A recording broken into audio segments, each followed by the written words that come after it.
Praise to the lord. ఈరోజు దేవుడు మనకిచ్చినటువంటి వాగ్దానం ఏంటంటే లేవియాకాండము 25వ అధ్యాయము 36వ వచనం. నీ సహోదరుడు నీ వలన బ్రతుకవలెనో. ఆమెన్.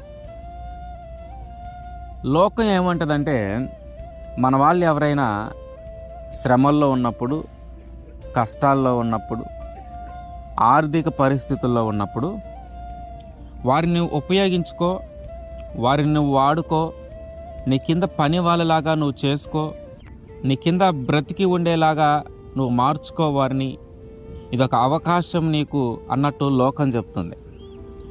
కానీ దేవుడు ఏం చెప్తున్నాడంటే నువ్వు వారికి సహాయం చేయి, వారికి తోడుగా నిలబడు, వారిని పైకి తీసుకొనిరా, వారిని తిరిగి నిలబెట్టు అని దేవుడు చెప్తున్నాడు. ఎవరైతే శ్రమల్లో ఉన్నారో, ఎవరైతే బాధల్లో ఉన్నారో, ఎవరైతే ఆర్థిక పరిస్థితుల్లో ఉన్నారో, వారు ఆ పరిస్థితుల్లో ఉన్నారు అని మనకి తెలిసినప్పుడు మన సహోదరులుగా వారిని భావించి దేవుడు చెప్పిన మాట ప్రకారము వారికి మనము సహాయం చేయాలి. వారి ఆర్థిక పరిస్థితుల నుంచి బయటికి రాగలగటానికి మనం ఎంత చేయగలుగుతామో అంత చేయాలి. వారిని నిలవబెట్టాలా, వారు తిరిగి నడవగలిగేలాగా, ఆర్థిక పరిస్థితులను చక్కదిద్దుకొని కుటుంబాన్ని నడపగలిగేలాగా మనము సహాయం చేయాలి. ఆ సపోర్టు మనం ఇవ్వాలి. మన సహోదరుల ఎడల మనం అంత ప్రేమ కలిగి ఉండాలి. మన సహోదరుల ఎడల మనం అంత అంకిత భావాన్ని కలిగి ఉండాలి. మనకి ఇచ్చిందంతా, మనం కలిగి ఉన్నదంతా దేవుడు ఇచ్చిందే. మనం ఏదైతే ఇప్పుడు కలిగి ఉన్నామో అవన్నీ దేవుడు మనకి ఇవ్వటాన్ని బట్టే మనం కలిగి ఉన్నాం.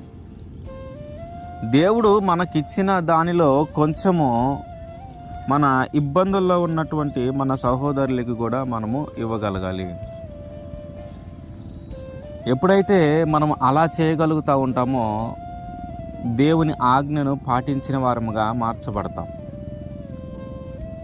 ఇరుకులో ఉన్నవారిని, ఇబ్బందిలో ఉన్నవారిని ఇదే అవకాశం అని చూసుకొని వారిని ఇంకా బాధ పెట్టడము, వారిని ఇంకా నిందించటము, వారిని ఇంకా అవమానంగా మాట్లాడటము, వారిని లెక్కలేనితనంగా చేయటము చేస్తే దాన్ని బట్టి దేవుడు సంతోషించడు. దాన్ని బట్టి దేవుని కోపం మన మీదకి వస్తుంది.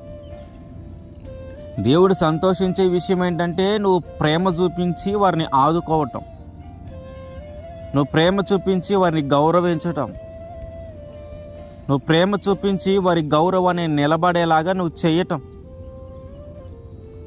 ఒకప్పుడు వాళ్ళు కూడా గౌరవంగానే బ్రతికారు. ఒకప్పుడు వాళ్ళు కూడా మంచిగానే జీవించారు. పరిస్థితులు తారుమారైనాయి. కొన్ని కారణాలు బట్టి వాళ్ళన్నీ కోల్పోయారు. ఇప్పుడు ఒకరి కింద బ్రతికే స్థితి ఏర్పడింది. ఒకప్పుడు వాళ్ళ కిందే కొంతమంది బ్రతికారు. ఇప్పుడు వాళ్ళ పరిస్థితి బాగలేని స్థితి అయింది. అట్లాంటి వారిని చూసి వీళ్ళకి ఇంతే జరగాలే, వీళ్ళకి ఇంతే అవ్వాలి అని వాళ్ళని చూసి మనం గుసగుసలాడుకోకూడదు. వారిని చూసి మనం నిందించకూడదు. వారిని చూసి మనం ఎగతాళి చేయకూడదు. వాళ్ళు మన సహోదరులు. కొన్నిసార్లు వాళ్ళు మన సొంత అన్నదమ్ములు కూడా అవుతారు.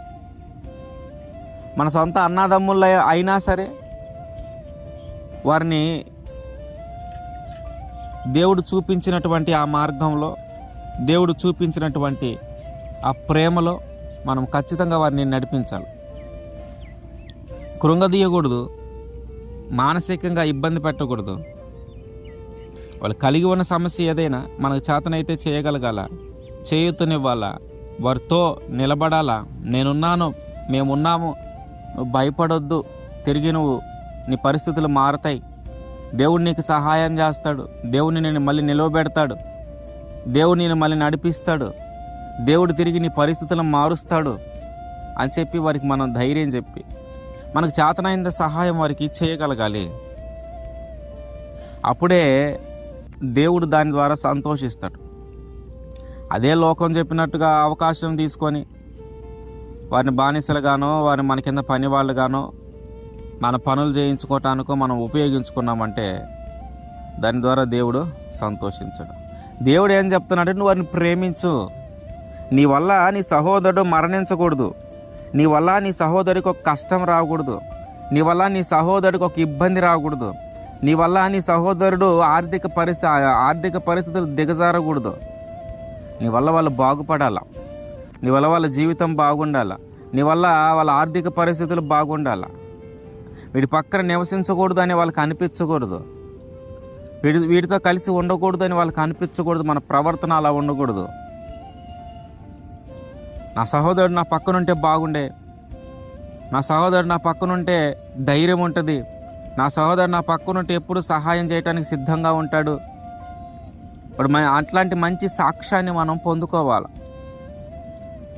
దేవుడు సెలవిస్తున్న మాట ఏంటంటే, నీ సహోదరుడు నీ వల్ల బ్రతకాలే, నీ వల్ల చనిపోకూడదు, నీ వల్ల దెబ్బలు తగలకూడదు, నీ వల్ల గాయాల పాలు కాకూడదు, నీ వల్ల నిందల పాలు కాకూడదు. నీ వల్ల వాళ్ళు బ్రతకాల, నువ్వు చేయుతనివ్వాల, వారు గౌరవంగా జీవించేలాగా నీ ప్రవర్తన ఉండాలి, వాళ్ళని ఆదుకునేలాగా నీ ప్రవర్తన ఉండాలి. కనుక ఆయన చెప్పిన మాట ప్రకారము మనమందరము మన సహోదరులను ప్రేమించాలి. మన సహోదరులు మన వల్ల బ్రతకాలి. అప్పుడే ఆయన మనం చేసిన క్రియలను బట్టి సంతోషిస్తాడు. ఆమేన్.